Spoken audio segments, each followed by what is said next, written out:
everyone. I'm Anne van Aaken. I'm a Alexander von Humboldt professor at the University of Hamburg in Germany, and I'm a member of the board of editors of the American Journal of International Law.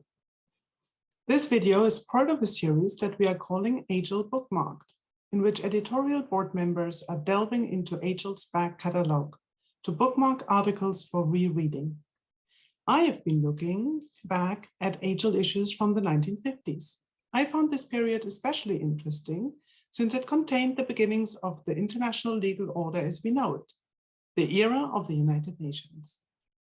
We usually look back at that time as the foundational moment of the legal order we live in and would assume a positive outlook on the international law back then. Not quite so. In this video, I'm going to talk about a rather short piece that I bookmarked from that decade.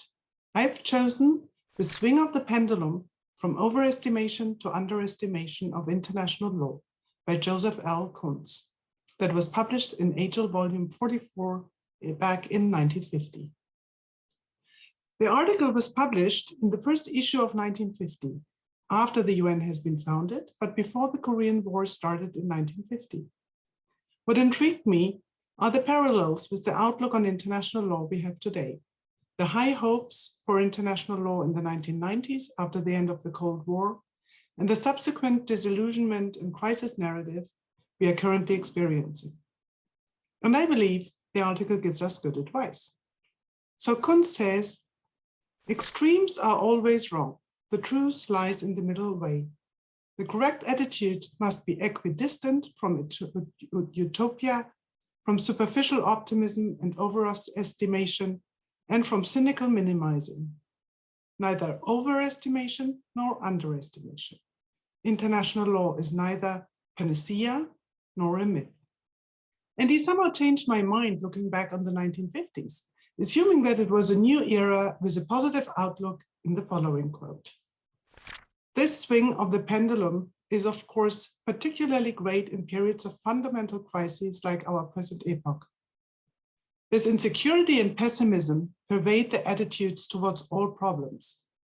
Insecurity is the mark of our epoch, and it shows itself everywhere, in musical atonalism, just as much as in Heisenberg's insecurity principle, in the insecurity of human relations within or between states. As far as the attitude towards international law goes, a period of overestimation, so characteristic for the years between the two world wars, is followed by a period of underestimation. What interested me in this very short piece is its relevance for today, taking up the crisis narrative and looking at it critically with a bird's eye view. The quote is a good reminder that international law is always embedded in the zeitgeist, or the spirit of the time. It cannot function independently of it.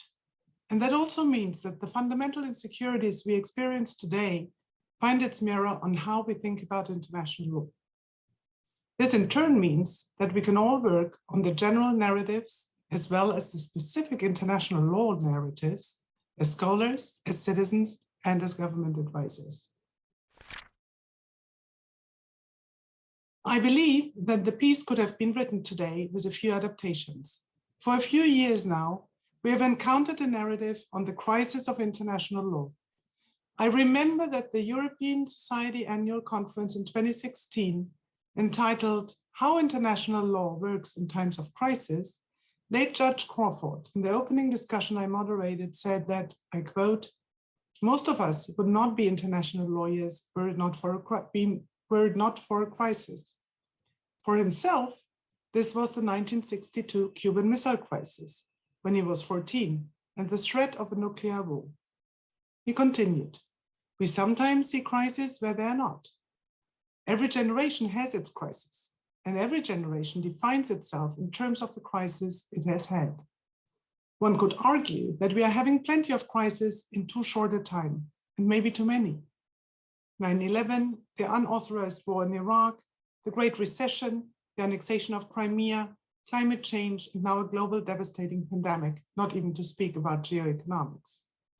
But none of it parallels the horrors of World War II. The message from the article seems particularly salient for today. Discussing crises in or of international law today can only profit from learning how former generations have looked upon their crises. We should ask ourselves, each of us, do we underestimate or overestimate international law?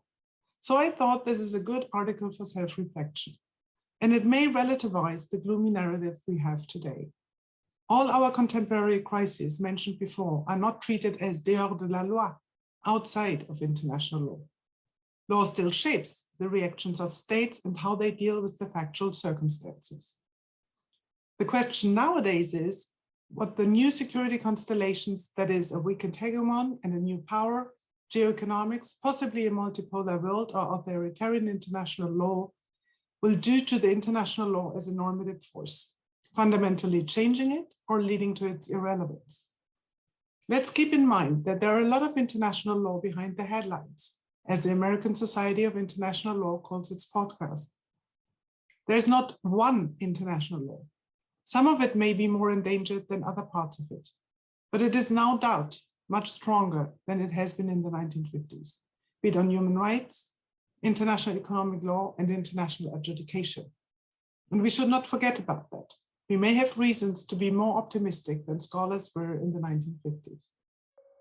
I hope that you enjoyed this brief look back through the AJIL archive. And I hope that it inspires you to bookmark your own discoveries from the journal's pages. Happy reading.